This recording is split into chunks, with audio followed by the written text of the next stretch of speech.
ആദ്യം നിയമസഭയിലേക്കാണ്. നികുതി വർധനയ്ക്കെതിരെ പ്രതിപക്ഷം കടുത്ത സമരത്തിലേക്ക്. UDF MLA മാർ നിയമസഭാ കവാടത്തിൽ സത്യാഗ്രഹ സമരം നടത്തും. പ്രതിപക്ഷ നേതാവ് സഭയിൽ സമരപ്രഖ്യാപനം നടത്തും. സഭ സ്തംഭിപ്പിക്കില്ല. ബജറ്റ് ചർച്ചയിൽ പങ്കെടുക്കും.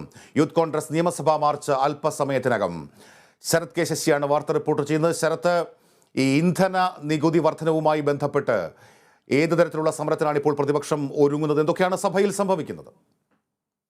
ഫിറോസ്, നികുതി വർധനയിൽ സംസ്ഥാന സർക്കാരിനെ പ്രതിക്കൂട്ടിലാക്കി ശക്തമായ പരമ്പരകളിലേക്ക് അടക്കാനാണ് പ്രതിപക്ഷം തീരുമാനിച്ചിരിക്കുന്നത്.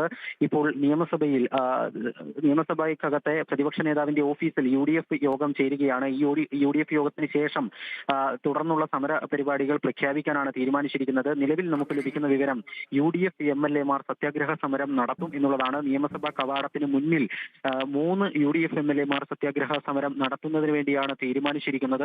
ഈ ബജറ്റ് ചർച്ച ഇന്നും നാളെയും മറ്റന്നാളുമാണ് നടക്കുന്നത്. ഈ ബജറ്റ് ചർച്ച നടക്കുന്ന 3 ദിവസങ്ങളിലും നിയമസഭാ കവാടത്തിന് മുന്നിൽ സത്യാഗ്രഹ സമരം ഇരിക്കുക എന്നുള്ളതാണ് UDF ആലോചിച്ചിരിക്കുന്നത്. ഇത് സംബന്ധിച്ച പ്രഖ്യാപനം നിയമസഭയ്ക്കകത്ത് പ്രതിപക്ഷ നേതാവ് നടത്തും എന്നുള്ളതാണ് ലഭിക്കുന്ന വിവരം. UDF യോഗത്തിന് ശേഷമായിരിക്കും ഇക്കാര്യത്തിൽ ഒരു പ്രഖ്യാപനം വരാൻ വേണ്ടി പോകുന്നതും. അതോടൊപ്പം തന്നെ മറ്റൊരു പ്രധാനപ്പെട്ട കാര്യം, ഈ സഭാ കവാടത്തിന് മുന്നിൽ സത്യാഗ്രഹ സമരം ഇരിക്കുമ്പോൾ തന്നെ സഭാ നടപടികൾ യാതൊരു വിധത്തിലും സ്തംഭിപ്പിക്കില്ല. പകരം ഈ ബജറ്റുമായി ബന്ധപ്പെട്ടിട്ടുള്ള പൊതുചർച്ച ഇന്ന് ആരംഭിക്കാൻ വേണ്ടി പോവുകയാണ്. അല്പസമയത്തിനകം പൊതുചർച്ച ആരംഭിക്കും. ഈ പൊതുചർച്ചയിൽ പങ്കെടുത്തുകൊണ്ട് സർക്കാരിനെ കടന്നാക്രമിച്ചുകൊണ്ടുള്ള വിമർശനങ്ങൾ പ്രതിപക്ഷം ഉന്നയിക്കുകയും ചെയ്യും. താങ്ങാനാകാത്ത നികുതി ഭാരം ജനങ്ങൾക്ക് മേൽ അടിച്ചേൽപ്പിച്ച സർക്കാർ നടപടി സഭയ്ക്ക് പുറത്തും ശക്തമായി ചോദ്യം ചെയ്യുക എന്ന ഒരു സമരതന്ത്രമാണ് പ്രതിപക്ഷം തീരുമാനിച്ചിരിക്കുന്നത്. അതോടൊപ്പം തന്നെ പ്രത്യക്ഷമായ സമരപരിപാടികളും ഇന്നും നടത്താൻ UDF തീരുമാനിച്ചിട്ടുണ്ട്. യൂത്ത് കോൺഗ്രസ് അല്പസമയത്തിനകം നിയമസഭയിലേക്ക് മാർച്ച് നടത്തും. അതോടൊപ്പം അതേസമയം തന്നെ ഈ ഹെൽത്ത് കാർഡ് വിഷയവും അതുപോലെ ഭക്ഷ്യ വിഷബാധയുമൊക്കെ സഭയിൽ ഇന്ന് വലിയ ചർച്ചകളിലേക്ക് വഴിവച്ചിരുന്നല്ലോ. അതുമായി ബന്ധപ്പെട്ട ചർച്ചകൾ എങ്ങനെയാണ് പുരോഗമിച്ചത്? പ്രതിപക്ഷം ഇറങ്ങിപ്പോകുന്നൊരു സാഹചര്യം എങ്ങനെയാണ് ഉണ്ടായത്?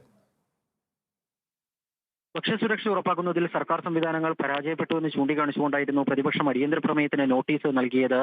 സർക്കാരിന്റെ ഭക്ഷ്യസുരക്ഷാ വകുപ്പും അതുപോലെ തന്നെ ഈ പ്രവർത്തനങ്ങൾക്ക് മേൽനോട്ടം വഹിക്കേണ്ടുന്ന ആരോഗ്യമന്ത്രിയും നോക്കുകുത്തിയായി എന്ന് ചൂണ്ടിക്കാണിച്ചുകൊണ്ടായിരുന്നു പ്രതിപക്ഷത്ത് നിന്ന് അനൂപ് ജേക്കബ് MLA ഈ അടിയന്തര പ്രമേയത്തിന് നോട്ടീസ് നൽകിയത്. എന്നാൽ ആരോപണങ്ങൾ പൂർണ്ണമായും തള്ളുകയാണ് സർക്കാർ ആരോഗ്യമന്ത്രി വീണ ജോർജ് ചെയ്തത്.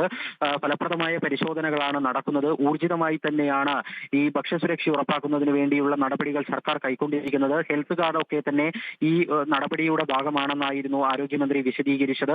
അതോടൊപ്പം ഈ ഹെൽത്ത് കാർഡുമായി ബന്ധപ്പെട്ട് നിലവിൽ ഉയർന്നിരിക്കുന്ന ആക്ഷേപങ്ങൾ അത് സംബന്ധിച്ചും മന്ത്രി വിശദീകരിക്കുകയുണ്ടായി. ഹെൽത്ത് കാർഡ് പണം വാങ്ങി നൽകിയ ഡോക്ടർമാർക്കെതിരെ കർശനമായ നടപടി സ്വീകരിച്ചിട്ടുണ്ട്. ഈ ഹെൽത്ത് കാർഡുമായി ബന്ധപ്പെട്ട് കൂടുതൽ ഇത്തരത്തിൽ വീഴ്ചകൾ വരുത്തുന്ന ആളുകൾക്കെതിരെ നടപടി തുടർന്നുള്ള ദിവസങ്ങളിലും ഉണ്ടാകുമെന്നായിരുന്നു ഇക്കാര്യത്തിൽ മന്ത്രി വിശദീകരിക്കുകയും ചെയ്തത്. മന്ത്രിയുടെ വിശദീകരണത്തിന്റെ അടിസ്ഥാനത്തിൽ പ്രതിപക്ഷത്തിന് അടിയന്തര പ്രമേയത്തിന് അവതരണാനുമതി സ്പീക്കർ നിഷേധിച്ചു.